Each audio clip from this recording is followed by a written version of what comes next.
She looked at me mid-argument and said, "Let's be honest. You need me more than I need you. So if you don't behave properly, I will replace you." I said nothing. Next day, I canceled her phone, car payment, health insurance, everything under my name. She called from a friend's phone panicking. I said, "Find your replacement," and hung up. Hey viewers, before we move on to the video, please make sure to subscribe to the channel and hit the like button if you want to see more stories like this. And if you have your own story to share, send it to me. My contact info is in the description below. I'd love to feature it in an upcoming video. Thanks. I'm sitting in my new living room right now. It's quiet. There's no reality TV blasting at max volume, no pile of Sephora bags cluttering the hallway, and no tension thick enough to choke on. For the first time in 3 years, my bank account is actually growing instead of hemorrhaging, and my resting heart rate has dropped about 10 beats per minute. But to explain how I got here, and the absolute nuclear demolition job I had to pull to achieve this peace, you have to understand the dynamic between me, 29M, and my ex. Let's call her Vanessa, 27F. I'm a software engineer. I do well. I'm not buying private jets, but I make the kind of money where you don't really look at the price of groceries. I grew up with nothing, so financial security is my love language. When I love someone, I want to make their life easier. I want to take the weight off. Vanessa was decorative. That sounds harsh, but looking back, I realized that's exactly how she viewed herself. She was an aspiring lifestyle influencer, which in our relationship meant she posted photos of the dinners I bought, the vacations I paid for, and the apartment I rented, all captioned with things like #bossbabe or #selfmade. I didn't mind at first. I loved her. She was charismatic, stunning, and when things were good, she made me feel like the king of the world. I fell into the provider trap. I took pride in paying for everything. I covered the rent on our luxury 2-bedroom downtown. I put her on my premium health insurance plan because she had none. When her old Honda died, I didn't just help her fix it. I leased a brand new Mercedes C-Class because she said she needed it for her image. Crucially, and this is the detail that matters most for what happens later, I put the lease in my name because her credit score was in the low 500s. I added her as an authorized driver.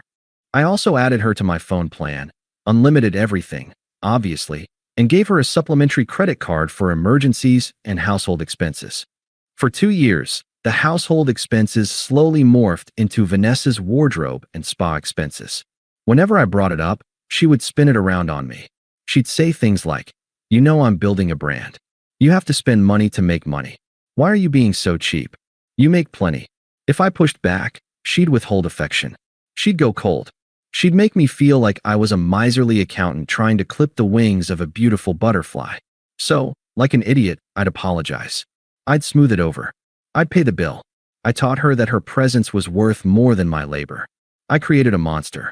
The shift from ungrateful to hostile happened about 6 months ago. She stopped saying thank you. She started criticizing my job. "It's so boring. You just stare at screens all day." My clothes, "You dress like a dad." And my hobbies. She started treating me less like a partner and more like an employee who was underperforming. The breaking point was last Tuesday. I had just come off a brutal 60-hour week. I was exhausted. I walked into the apartment and tripped over a stack of boxes in the entryway. 4 pairs of designer boots. I checked the notification on my phone. A $3,200 charge on the supplementary card. I walked into the living room. Vanessa was on the couch, face mask on, scrolling through TikTok. She didn't look up. "Hey," I said, trying to keep my voice even. "What's with the boots?" "We talked about the credit card limit." She sighed, a long, exaggerated sound, like I was a toddler asking for a cookie before dinner. She finally looked up, annoyance written all over her face. "They were on sale, and I need them for the Aspen trip next month." "We aren't going to Aspen, Vanessa. I'm working." "No, you're working," she corrected. "I'm going with Sarah and the girls. You're paying for the Airbnb, remember? We discussed this." "We had absolutely not discussed this. I am not paying for you and your friends to go to Aspen while I work to pay off your boots," I said. It was the first time in months I had put my foot down that firmly. The air in the room changed instantly. She sat up, peeling the face mask off. Her eyes went cold. This wasn't the usual pouty Vanessa. This was something darker. "Excuse me," she said. "You heard me. The spending stops. The trips stop. You need to contribute, Vanessa." I'm not an ATM. If you want to go to Aspen, get a job and pay for it." She laughed. It was a dry, humorless sound. She stood up and walked over to me, stopping just inside my personal space.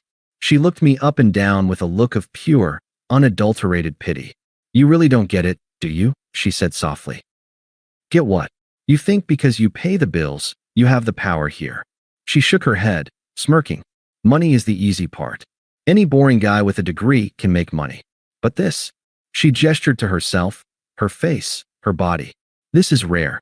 You're lucky to even be in the room with me. My friends ask me all the time why I'm with you. You're boring. You're too safe. You're average." I stood there stunned.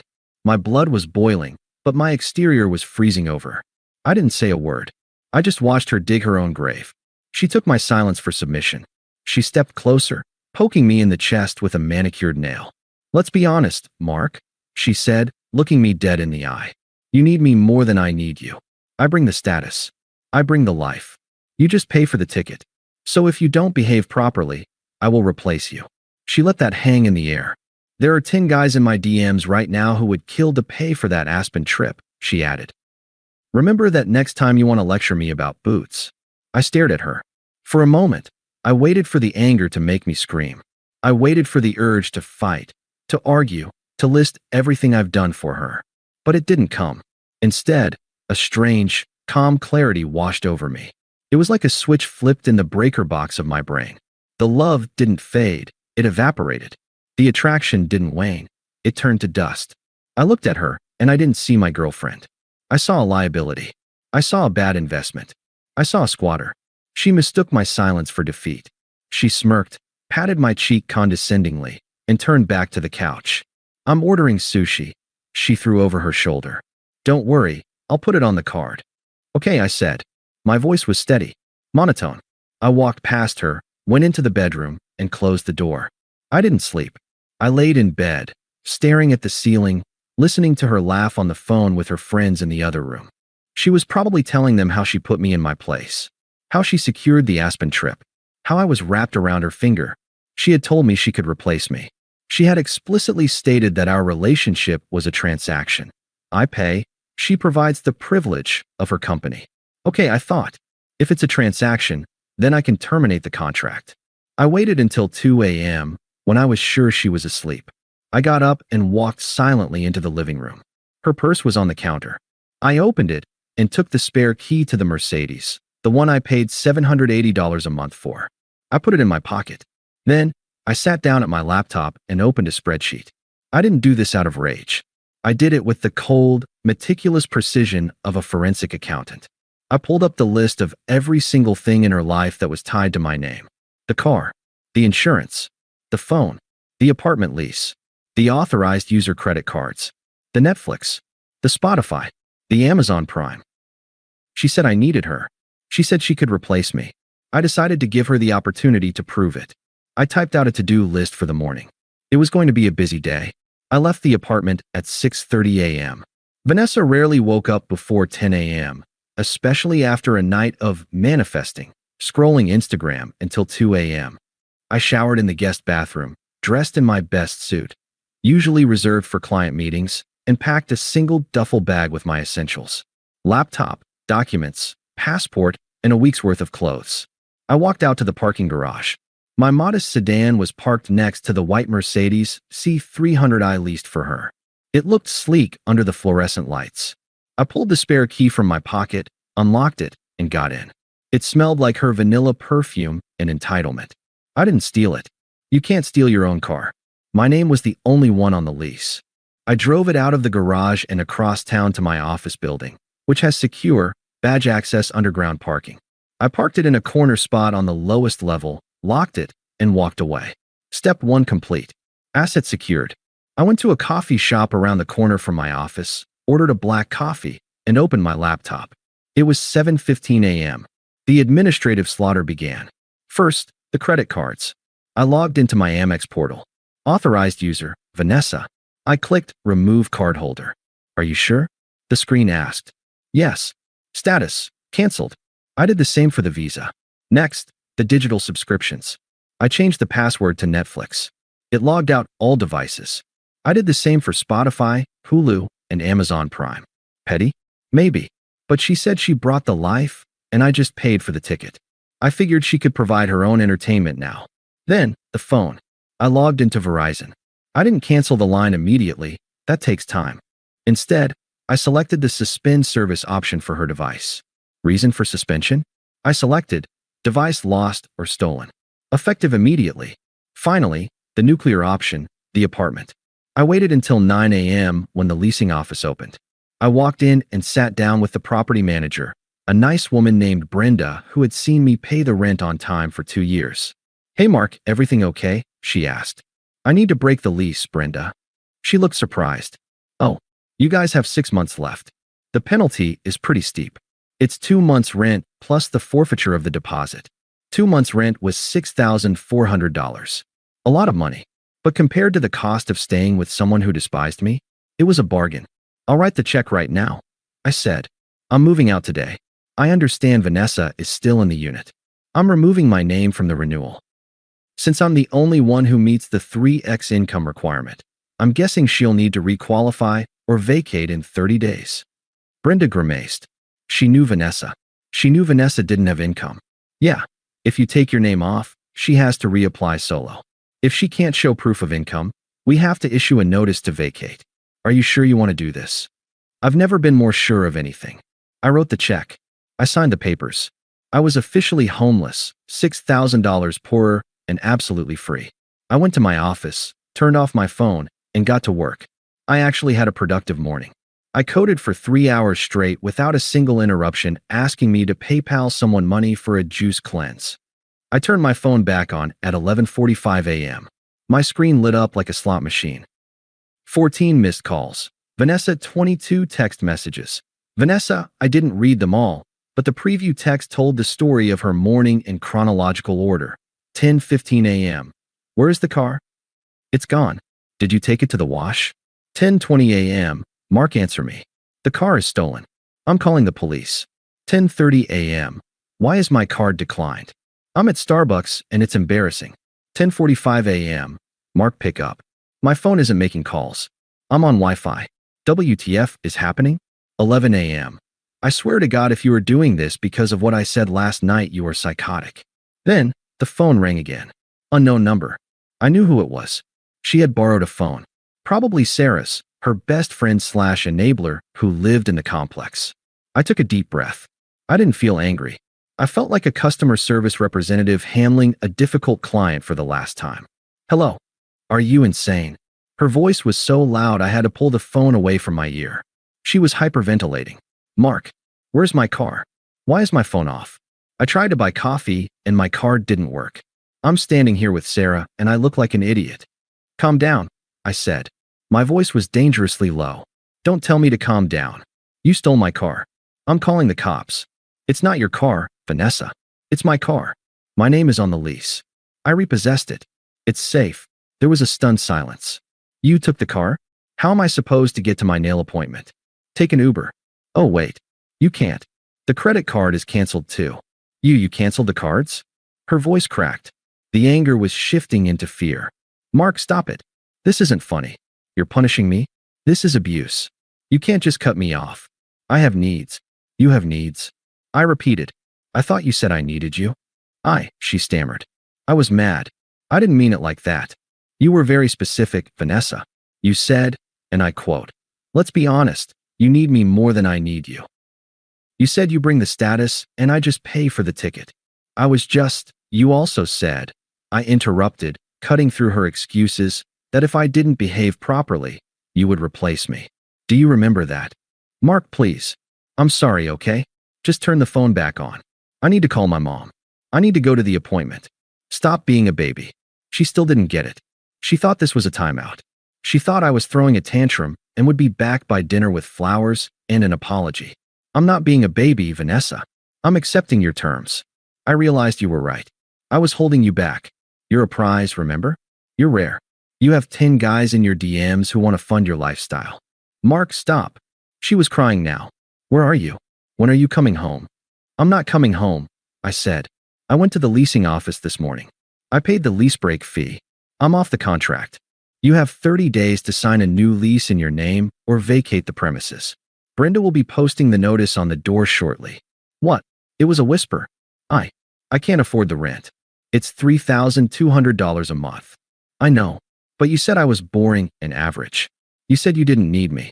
Surely a woman of your status doesn't need a boring, average guy to pay her rent. You can't do this to me, she screamed. The mask slipped completely. The boss babe was gone, replaced by a terrified child who realized the adults had left the room. You can't leave me with nothing. What am I supposed to do? I looked out the window of my office. The city looked bright. The weight on my chest was gone. You told me you'd replace me. I said, my voice flat and final. I'm just giving you a head start. Mark, please, find your replacement, Vanessa. I hung up. Then I blocked the number. I blocked Sarah's number. I blocked her Instagram, her TikTok, and her email. I stared at the phone for a second, waiting for the guilt. It never came. The silence that followed was the most expensive thing I'd ever bought, and it was worth every penny. I spent the next 2 weeks in a long-stay hotel while I looked for a new place. I expected to feel lonely. I expected to miss her. Instead, I felt like I had just taken off a backpack filled with bricks that I'd been carrying for 2 years. My phone battery lasted all day. My credit card statement was boringly low. I slept 8 hours a night. But the storm wasn't quite over. As expected, the flying monkeys arrived. 2 days after the breakup, I got a text from Sarah, Vanessa's best friend and chief enabler. She was the one who had convinced Vanessa that she was a high-value woman who deserved to be sponsored. Sarah, I can't believe you. You left her with nothing. She's at her parents' house crying her eyes out. You are a narcissist and a financial abuser. How can you sleep at night knowing you ruined her life? I looked at the text while eating a steak dinner I had paid for with the money that usually went to Vanessa's hair extensions. I didn't get angry. I just replied with facts. I didn't ruin her life, Sarah. I just stopped paying for it. She told me she could replace me easily because I was just a wallet. I'm simply letting her prove herself right. Sarah, she was just mad. You know she can't pay that rent alone. Then maybe she shouldn't have bitten the hand that was signing the checks. Good luck, Sarah. I blocked Sarah. Over the next few months, the full picture of Vanessa's replacement strategy trickled back to me through mutual acquaintances. It was a disaster. It turned out that the 10 guys in her DMs were exactly what I thought they were. Guys who wanted to sleep with her, not guys who wanted to pay a $3,200 lease for her. When she reached out to them for help, they ghosted. The sugar daddy types she thought she could land weren't interested in a 27-year-old with baggage and debt. They wanted 21-year-olds with zero expectations. She couldn't re-qualify for our apartment. She was evicted at the end of the 30 days. She had to move back in with her parents in the suburbs, a fate worse than death for an influencer. Her Instagram went quiet. It's hard to post #luxury life content from your childhood bedroom with a poster of a boy band still on the wall. Meanwhile, I thrived. I took the money I was saving, about $4,000 a month, and invested it. I hit the gym, not to get her back, but to get me back. I reconnected with friends I had neglected because Vanessa didn't like them. I started dating again, cautiously. I met a woman named Elena. She's a nurse. On our first date, she reached for the check. I almost cried. I paid, obviously, but the gesture alone healed something in me. 6 months later, I ran into Vanessa. It was a Sunday morning.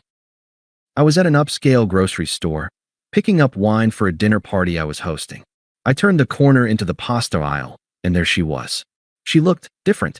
She was still beautiful. Genetics don't disappear in 6 months, but the shine was gone. Her hair wasn't done.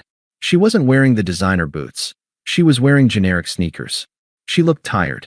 She was holding a basket with a frozen dinner and a bottle of cheap Pinot Grigio. She saw me and froze. Then, she quickly tried to fix her hair, straightening her posture. The old reflex. Mark, she said. Her voice was breathless, trying to sound surprised and delighted. Hey, Vanessa, I said. My voice was calm. My heart rate didn't even spike. I felt nothing. No anger, no love. Just indifference. Wow, she said, looking me up and down. I was wearing a fitted polo and looked fitter than I had in years. You look really good. Thanks. Life's been good. She shifted her weight, giving me that look, the one that used to make me apologize for things I didn't do. I miss you, you know. I've been thinking about us a lot. I just looked at her. I know I said some crazy things, she continued, stepping closer, entering my personal space. I was just stressed. I realized I took you for granted. The guys out there, they're trash. They don't treat me like you did. She reached out and lightly touched my arm. Maybe we could get coffee? Catch up? I've grown a lot. I looked at her hand on my arm, then back at her eyes. I saw the calculation. She didn't miss me. She missed the Mercedes. She missed the apartment. She missed the safety. She had tried to find a replacement, realized the market value for entitled princess had crashed, and was trying to circle back to her safety school. I gently stepped back, breaking her contact. I don't think that's a good idea, Vanessa, I said. Her face fell. Why? You're still mad? Come on, Mark. You know we were good together. You need someone who challenges you. I laughed, a genuine, short chuckle. That's the thing, I said, channeling the realist. You were right that night. You said I needed you. Her eyes lit up. She thought she had me. See? I knew it. I needed you to show me exactly what I shouldn't tolerate. I corrected her. You taught me that my value isn't just my wallet. And once I learned that, I realized I didn't need you at all. Her smile vanished. I found a replacement, Vanessa, I said, gesturing vaguely to my life, my peace, my reality. And she doesn't cost me my self-respect. I grabbed the bottle of wine I needed from the shelf next to her. Good luck with the brand, I said. I walked away toward the checkout. I didn't look back. I didn't need to. I knew exactly what she looked like standing there, alone in the pasta aisle, realizing that the boring guy she tried to discard was the only one who had ever truly valued her, and she had sold him for a fantasy that didn't exist. I paid for my groceries and walked out into the sun. Thanks for watching. Make sure to subscribe to the channel and hit the like button. What do you think about this story? Share it in the comments.